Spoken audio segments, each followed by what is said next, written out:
ದೇವರು ಪ್ರೀತಿಸುವ ಪ್ರೀತಿಯ ಬಿಗ್ ಜೆ ಟಿವಿ ಪ್ರಿಯ ವೀಕ್ಷಕರಿಗೆ ನಮ್ಮ ಕರ್ತನಾದ ಯೇಸು ಕ್ರಿಸ್ತನ ಹೆಸರಿನಲ್ಲಿ ನಿಮ್ಮನ್ನು ವಂದಿಸಿ ಸ್ವಾಗತ ಬಯಸ್ತಿದ್ದೇವೆ. ಬನ್ನಿರಿ, ದೇವರ ವಾಕ್ಯವನ್ನು ನಾವು ಅಧ್ಯಯನ ಮಾಡಿಕೊಳ್ಳೋಣ.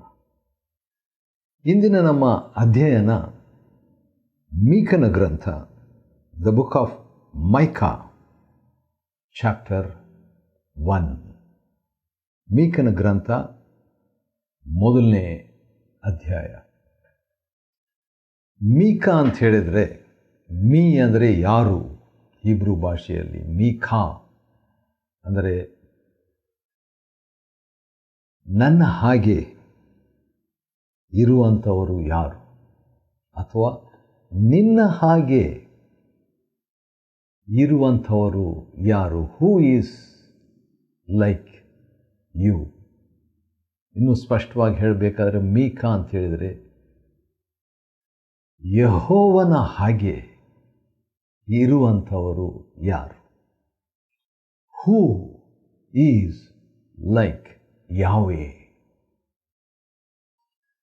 ಎಂಥವನಾಗಿರುವನೋ ಅಂಥವನಾಗಿರುವಾತನ ಹಾಗೆ ಇರುವವರು ಯಾರು, ಇರುವಾತನೇ ಆಗಿದ್ದೇನೆ ಎಂಬಾತನ ಹಾಗೆ ಇರುವಂಥವರು ಯಾರು, ಎಂಥವನಾಗಿರುವೆನೋ ಅಂಥವನಾಗಿರುವೆನು ಎಂಬಾತನ ಹಾಗೆ ಇರುವವರು ಯಾರು ಇದ್ದಾರೆ? ಅದಕ್ಕೆ ಉತ್ತರ ಏನಂದರೆ ಯಾರೂ ಇಲ್ಲ. ಆದರೆ ಇವನ ಹೆಸರೇ ಮೀಕಾ, ಹೂ ಈಸ್ ಲೈಕ್ ಯಾವೇ ಎಂಬುದಾಗಿ ನೋಡುವಾಗ ಅದರಿಂದ ನಾವು ಕಲಿತುಕೊಳ್ಳುವಂಥ ಒಂದು ಸಂಗತಿ ಏನಂದರೆ, ದೇವರ ಹಾಗೆ ಯಾರಿಲ್ಲ, ಯೆಹೋವನ ಹಾಗೆ ಯಾರೂ ಇಲ್ಲ. ಆದ ಕಾರಣ ಮೀಕನ ಗ್ರಂಥದಲ್ಲಿ ಇರುವಂಥ ಅಧ್ಯಾಯಗಳು 7 ಅಧ್ಯಾಯಗಳಿವೆ, 7 ಚಾಪ್ಟರ್ಸ್. ಈ 7 ಅಧ್ಯಾಯಗಳಲ್ಲಿಯೂ ನಾವೇನು ಕಲಿಬೇಕಂತಿದ್ದೀವಿ ಅಂತ ಹೇಳಿದ್ರೆ, ದೇವರ ಹಾಗೆ ಯಾರೂ ಇಲ್ಲ ಎಂಬುದನ್ನು 7 ಅಧ್ಯಾಯಗಳಲ್ಲಿಯೂ ನಾವು ನೋಡಲಿಕ್ಕಿದ್ದೇವೆ. ಯೆಹೋವನ ಹಾಗೆ ಯಾರಿದ್ದಾರೆ? ಅದಕ್ಕೆ ಆನ್ಸರ್ ಯಾರೂ ಇಲ್ಲ. ಹಾಗಾದರೆ ಯೆಹೋವನು ಎಂಥ ದೇವರು? ಅನುಪಮ ದೇವರು. Is an unique god. ಸರಿಸಾಟಿ ಇಲ್ಲದ ದೇವರು. Is a matchless god. ಆದ ಕಾರಣ ಈ ಮೊದಲನೇ ಅಧ್ಯಾಯದಲ್ಲಿ, ಪ್ರತಿ ಅಧ್ಯಾಯದಲ್ಲಿ ಹಾಗೇನೆ ನಾವು ಸ್ಟಡಿ ಮಾಡಲಿಕ್ಕಿದ್ದೇವೆ. ದೇವರ ಅನುಪಮತನವನ್ನು ನೋಡ್ತೇವೆ ಎವ್ರಿ ಚಾಪ್ಟರ್. ಈಗ ಮೊದಲನೇ ಅಧ್ಯಾಯದಲ್ಲಿ ನಾವು ನೋಡುವಂಥದ್ದು ಏನಂತ ಹೇಳಿದರೆ, 7 ಯುನೀಕ್ನೆಸ್ ಆಫ್ ಯಾವೇ. ಯೆಹೋವನ 7 ಅನುಪಮತನಗಳು, ಯೆಹೋವನ 7 ಸರಿಸಾಟಿ ಇಲ್ಲದವುಗಳು ಅಥವಾ ಸರಿಸಾಟಿ ಇಲ್ಲದ ಸ್ವಭಾವಗಳಂತ ಕೂಡ ಹೇಳ್ಬೋದು. ಒಂದೊಂದಾಗಿ ನಾವು ನೋಡಿಕೊಳ್ಳಲಿಕ್ಕಿದ್ದೇವೆ. ಮೀಕಾ ಅಂತ ಹೇಳಿದರೆ ಇನ್ನೊಂದು ಸಾರಿ ನೋಡೋಣ, ಯೆಹೋವನ ಹಾಗೆ ಇರುವಂಥವರು ಯಾರು? ಯಾರೂ ಇಲ್ಲ, ಅನುಪಮತನ. ಆದ ಕಾರಣ ಮೊದಲನೇದಾಗಿ ಆತನ ಬಗ್ಗೆ ನಾವು ನೋಡಿಕೊಳ್ಳೋಣ. ಮೊದಲನೇ ವಚನ, ಮೊಟ್ಟ ಮೊದಲನೇದಾಗಿ ಯೆಹೂದದ ಅರಸನಾದ ಯೋಥಾಮ್, ಆಹಾಜ್, ಹಿಜ್ಕಿಯ ಇವರ ಕಾಲದಲ್ಲಿ ಸಮಾರ್ಯದ ಮತ್ತು ಯೆರೂಸಲೇಮಿನ ವಿಷಯವಾಗಿ ಮೋರೆಷೆತ್ ಊರಿನವನಾದ ಮೀಕನಿಗೆ ಕಂಡು ಬಂದ ಯೆಹೋವನ ವಾಕ್ಯ. ಮೊಟ್ಟ ಮೊದಲನೇದಾಗಿ ನಾವು ದೇವರ ಬಗ್ಗೆ ಕಲಿಯುವಂಥ ಮೊದಲನೇ ಅನುಪಮತನ, ಫಸ್ಟ್ ಯುನೀಕ್ನೆಸ್ ಆಫ್ ಗಾಡ್ ಏನಂತ ಹೇಳಿದರೆ, ದೇವರು ತನ್ನ ವಾಕ್ಯವನ್ನು ಕೊಟ್ಟರು ಎಂಬುದಾಗಿ. ಇರುವಾತನೇ ಆಗಿದ್ದೇನೆಂಬಾತನು ವಾಕ್ಯವನ್ನು ನೀಡಿದ್ರ ಬಗ್ಗೆ ನಾವು ನೋಡ್ತೇವೆ. ಈ ವಾಕ್ಯ ಅನ್ನುವಂಥ ಪದ ಅಥವಾ ವರ್ಡ್ ಅನ್ನುವಂಥ ಪದ ಸುಮಾರು 1438 ಬಾರಿ ಬರುವಂಥದ್ದಾಗಿದೆ. ಮತ್ತು ಈ ಪದ ದಾಬರ್ ಅಂಥೇಳಿ ಇರುವಂಥ ಒಂದು ಮೂಲ ಭಾಷೆಯ ಅರ್ಥ ಸಿದ್ಧಾಂತ, ಮಾತು, ಹೇಳಿಕೆ, ಆಜ್ಞೆ, ಉದ್ದೇಶ, ಈ ರೀತಿಯಾಗೆಲ್ಲ ಅನೇಕ ಅರ್ಥಗಳನ್ನು ಕೊಡುವಂಥ ಪದ ಇದು. ಮೊಟ್ಟ ಮೊದಲನೇದಾಗಿ ದೇವರು ವಾಕ್ಯವನ್ನು ಕೊಟ್ಟರು. ದೇವರ ಬಗ್ಗೆ ಕಲಿಯುವಂಥ ಮೊಟ್ಟ ಮೊದಲನೇ ಅನುಪಮತನ ಏನಂತ ಹೇಳಿದರೆ ಆತನು ವಾಕ್ಯವನ್ನು ಕೊಡುವಂಥ ದೇವರು. ಎರಡನೇದಾಗಿ ನಾವು ನೋಡ್ತಿದ್ದೇವೆ 2ನೇ ವಚನದಲ್ಲಿ, ಕರ್ತನಾದ ಯೆಹೋವನು ತನ್ನ ಪವಿತ್ರಾಲಯದೊಳಗಿಂದ ಅಂತ ನೋಡುವಾಗ ಈ ಅನುಪಮ ದೇವರಿಗೆ, ಅಂದರೆ ಸರಿಸಾಟಿ ಇಲ್ಲದ ಈ ದೇವರು ವಾಕ್ಯವನ್ನು ಕೊಡುವ ದೇವರು ಅಷ್ಟೇ ಅಲ್ಲ, ಆತನು ತನಗಾಗಿ ಪವಿತ್ರ ಆಲಯವನ್ನು ಇಟ್ಟುಕೊಂಡಿದ್ದಾನೆ ಅಂತ ನೋಡ್ತೀವಿ.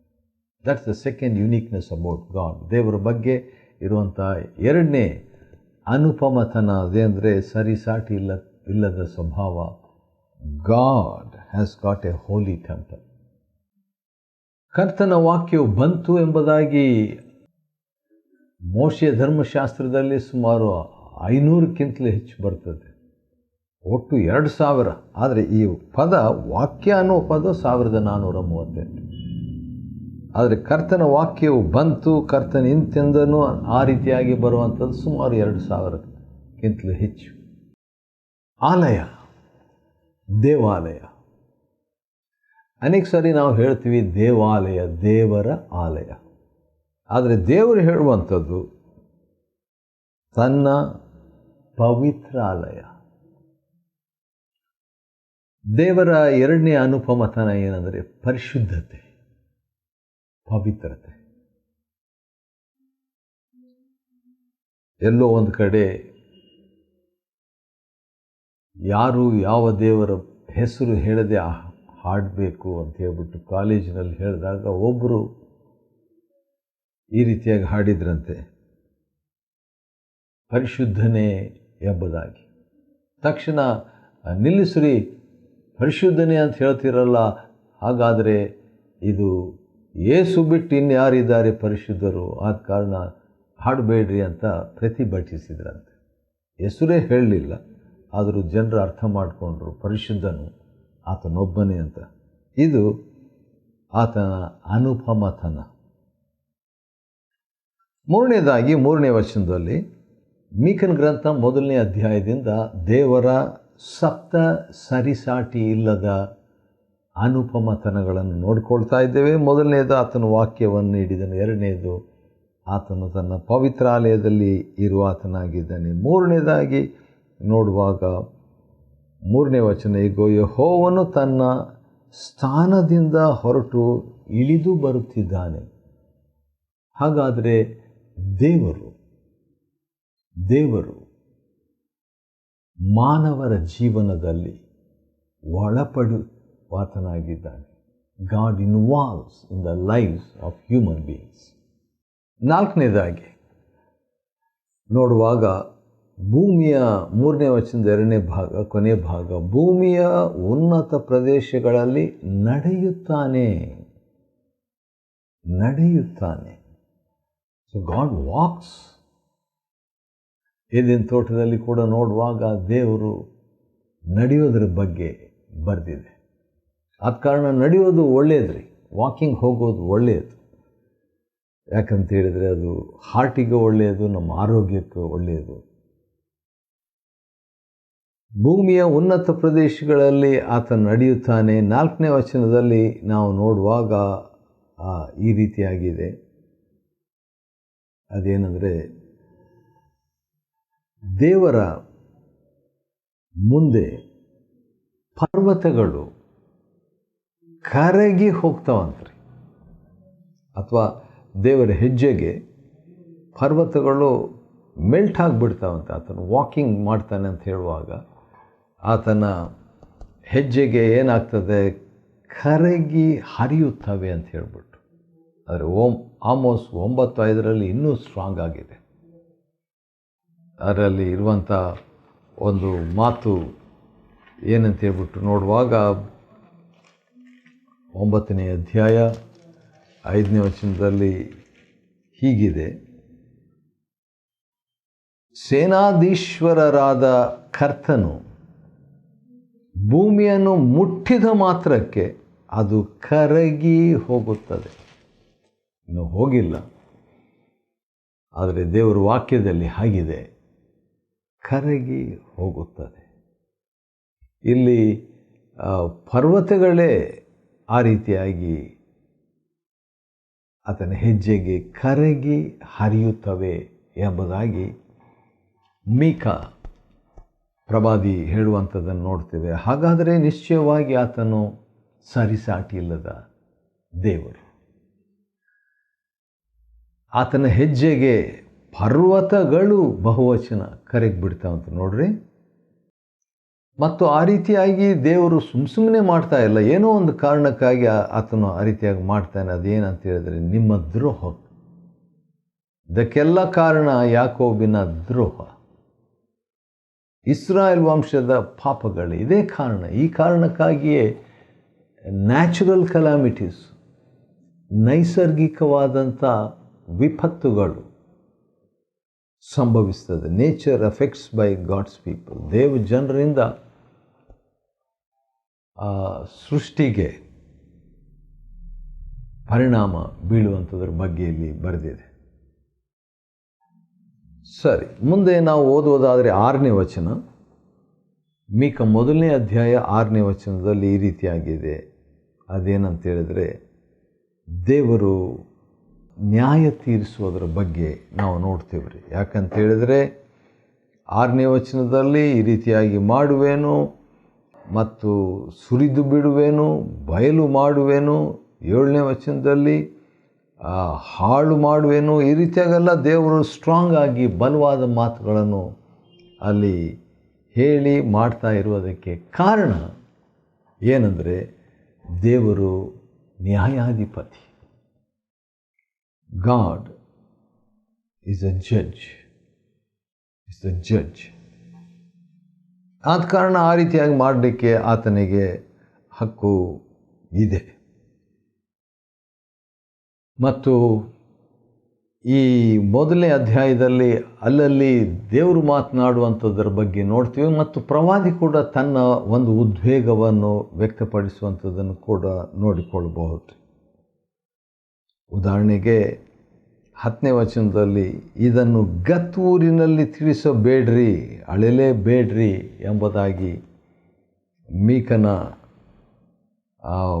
1:10 ನೋಡುವಾಗ ಇದೇ ಮಾತನ್ನು ದಾವೀದನು 2ನೇ ಸಮುವೇಲ ಮತ್ತು 1ನೇ ವಚನ 1ನೇ ಅಧ್ಯಾಯ 20ನೇ ವಚನದಲ್ಲಿ ದೇವರು ಹೇಳುವುದನ್ನು ನೋಡ್ಬೋದು. ಅಥವಾ ದಾವೀದನು ದೇವರಿಗೆ ಅಥವಾ ಜನರಲ್ ಆಗಿ ಅಳುವಾಗ ಏನಂತ, ಇದನ್ನು ಗತ್ ಊರಿನಲ್ಲಿ ತಿಳಿಸಬೇಡ್ರಿ ಎಂಬುದಾಗಿ 2ನೇ ಸಮುವೇಲ 1:20. ಯಾಕೆ ಆ ರೀತಿಯಾಗಿ ಹೇಳ್ತಾನೆ ಅಂದರೆ ವೈರಿಗೆ ಗೊತ್ತಾಗಬಾರ್ದು ಈ ನ್ಯೂಸ್. ಅವ್ರು ಗೇಲಿ ಮಾಡ್ತಾರೆ, ಹಾಸ್ಯ ಮಾಡ್ತಾರೆ ಅಂತೇಳ್ಬಿಟ್ಟು. ಯಾಕಂದರೆ ದೇವ ಜನರು ಹಿಂಸೆಗೆ ಕಷ್ಟಕ್ಕೆ ಒಳಪಟ್ಟಿರುವಾಗ ಅದನ್ನು ಬೇರೆಯವ್ರಿಗೆ ಹೇಳೋದು ಬೇಡ ಅನ್ನೋ ರೀತಿಯಲ್ಲಿ. ಸರಿ, ಮತ್ತು ನಾವು 12ನೇ ವಚನವನ್ನು ನೋಡುವಾಗ ದೇವರ 6ನೇ ಅನುಪಮತನವನ್ನು ನಾವು ನೋಡ್ಬೋದು. 6th ಯುನೀಕ್ನೆಸ್ ಆಫ್ ಗಾಡ್ ಏನಿದೆ? ಯೆಹೋವನಿಂದಿಳಿದು ಯೆರೂಸಲೇಮಿನ ಪುರದ್ವಾರಕ್ಕೆ ತಗಲಿದ ಕಾರಣ ಆ ವೇದನೆ ಪಡುತ್ತಾರೆ ಅಂತೇಳ್ಬಿಟ್ಟು. ಕೇಡು ಯೆಹೋವನಿಂದಿಳಿದು ಅಂತ. ಕೇಡು ಅಂದರೆ ಹೀಬ್ರೂ ಮೂಲ ಪದದಲ್ಲಿ ರಾಹ ಅಂತ ಹೇಳಿದ್ರೆ ಹಾನಿ, ಹರ್ಟ್, ಬಾಧಿಸುವುದು, ಅಫೆಕ್ಟಿಂಗ್ ಅಥವಾ ದುಃಖ, ಸಾರೋ ಎಂಬಂಥ ಪದಗಳ ಅರ್ಥಗೊಂಡದ್ದೇ ಈ ಕೇಡು ಎಂಬುದಾಗಿ ಕನ್ನಡದಲ್ಲಿ ಭಾಷಾಂತರವಾಗಿದೆ. ಅದರ ಮೂಲ ಭಾಷೆಯಲ್ಲಿ ದುಃಖ, ನೋವು, ಹಾನಿ ಎಂಬ ಅರ್ಥವನ್ನು ಕೊಡ್ತದೆ. ಕೇಡು ಅಂದ ತಕ್ಷಣ ನಾವು ನಕಾರಾತ್ಮಕವಾಗಿ ಪಾಪ, ಕೆಟ್ಟದ್ದಕ್ಕೆ ತಿಳ್ಕೊಳ್ತೀವಿ, ಕನೆಕ್ಟ್ ಮಾಡ್ತೀವಿ. ಅಲ್ಲ, ದೇವರು ಕೆಟ್ಟದ್ದಕ್ಕೆ ಮೂಲ ಕಾರಣನಲ್ಲ. ಅದನ್ನು ಯಾಕೋಬನು ಭಾಳ ಸ್ಪಷ್ಟಪಡಿಸಿರುವಂಥದ್ದನ್ನು ನೋಡೋಣ ಬನ್ನಿರಿ. ಯಾಕೋಬ 1ನೇ ಅಧ್ಯಾಯದ 13ನೇ ವಚನದಲ್ಲಿ ಈ ರೀತಿಯಾಗಿ ಹೇಳಲಾಗಿದೆ. ಯಾವನಾದರೂ ಪಾಪ ಮಾಡುವುದಕ್ಕೆ ಪ್ರೇರೇಪಿಸಲ್ಪಡುವಾಗ, ಇದು ಸಹಜ, ಈ ಪ್ರೇರಣೆಯು ನನಗೆ ದೇವರಿಂದ ಉಂಟಾಯಿತೆಂದು ಹೇಳಬಾರ್ದು. ಯಾಕೆ ಹೇಳಬಾರ್ದು? ಯಾಕಂತ ಹೇಳಿದ್ರೆ ದೇವರು ಕೆಟ್ಟದ್ದಕ್ಕೇನು ಸಂಬಂಧಪಟ್ಟವನಲ್ಲ. ಆತನು ಯಾರನ್ನು ಪಾಪಕ್ಕೆ ಪ್ರೇರೇಪಿಸುವುದಿಲ್ಲ. ಆದ ಕಾರಣ ದೇವರಿಂದ, ಯೆಹೋವನಿಂದ 12ನೇ ವಚನ, ಕೇಡು ಯೆಹೋವನಿಂದಿಳಿದು ಯೆರೂಸಲೇಮಿಗೆ ತಗಲಿದೆ ಅಂತ ಹೇಳಿದರೆ ಅರ್ಥ, ಕೇಡು ಅಂತ ಹೇಳಿದರೆ ಪಾಪ ಅಲ್ಲ, ಪಾಪಕ್ಕೆ ಸಂಬಂಧಪಟ್ಟಲ್ಲ, ಹಾನಿ. ಯಾವ ರೀತಿಯಾಗಿ ಒಬ್ಬ ಶಸ್ತ್ರಚಿಕಿತ್ಸಕನು, ಒಬ್ಬ ಸರ್ಜನ್ ಇರುವಂಥ ಗಡ್ಡೆಯನ್ನು ಅಥವಾ ಕ್ಯಾನ್ಸರನ್ನು ಕೊಯ್ದು ಹಾನಿ ಮಾಡಿ ತೆಗೆದುಬಿಟ್ಟು ಅನಂತರ ಸರಿಪಡಿಸುವಂಥದ್ದು, ಔಷಧ ಹಾಕುವಂಥದ್ದು, ಮುಲಾಮ್ ಹಾಕುವಂಥದ್ದು, ಆ ರೀತಿಯಾಗಿ ದೇವರು ಕೂಡ ಹಾನಿ ಮಾಡಿ, ಉದ್ದೇಶ ನಮಗೆ ಆರೋಗ್ಯ ಸಿಗಬೇಕಂತ ಹಾನಿ ಮಾಡ್ತಾನೆ, ಹಾಳು ಮಾಡಬೇಕೆಂಬುದಾಗಿ ಆತನು ಎಂದಿಗೂ ಹಾನಿ ಮಾಡೋದಿಲ್ಲ. ಕೊನೆಯದಾಗಿ ಅಂದ ಹಾಗೆ ಮೀಕಾ ಅಂತ ಹೇಳಿದರೆ ಯೆಹೋವನಾಗಿ ಇರುವಂಥವರು ಯಾರು? ಹಾಗಾದರೆ ಯಾರೂ ಇಲ್ಲ. ದೇವರ ಅನುಪಮತನದ ಬಗ್ಗೆ 7 ಸಂಗತಿಗಳು, 7 ಸರಿಸಾಟಿ, ದೇವರ ವಿಷಯದಲ್ಲಿ ಸರಿಸಾಟಿ ಇಲ್ಲದ ಸಂಗತಿಗಳು ಅಂತ ತಿಳ್ಕೊಳ್ಳೋಣ.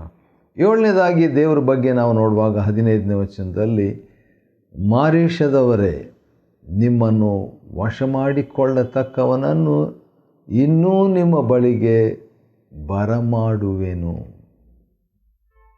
ಅಂದರೆ ಯಾರು ಒಬ್ಬರನ್ನ ಬರಮಾಡ್ತಾ ಇದ್ದಾರೆ ದೇವರು? ಯಾರಂದರೆ ಅಸಿರಿಯದವರೇ, ವೈರಿಗಳನ್ನು. ಯಾಕೆ ಬರಮಾಡ್ತಿದ್ದಾರೆ? ಆತನಿಗೆ ಅಧಿಕಾರ ಇದೆ, ಎಲ್ಲ ದೇಶಗಳ ಒಡೆಯನಾತನು.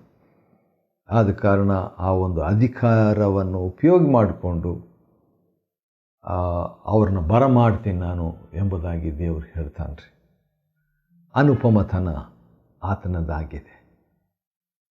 7 ಅನುಪಮತನಗಳನ್ನು ನಾವು ನೋಡಿಕೊಂಡಿವಿ. ಮೀಕನ ಗ್ರಂಥ 1ನೇ ಅಧ್ಯಾಯವನ್ನು ಅಧ್ಯಯನ ಮಾಡಿಕೊಳ್ಳುವಂತೆ ದೇವರು ಕೊಟ್ಟ ಕೃಪೆಗಾಗಿ ಆತನಿಗೆ ಸ್ತೋತ್ರವಾಗಲಿ. ದೇವರು ನಿಮ್ಮನ್ನು ಆಶೀರ್ವದಿಸಲಿ.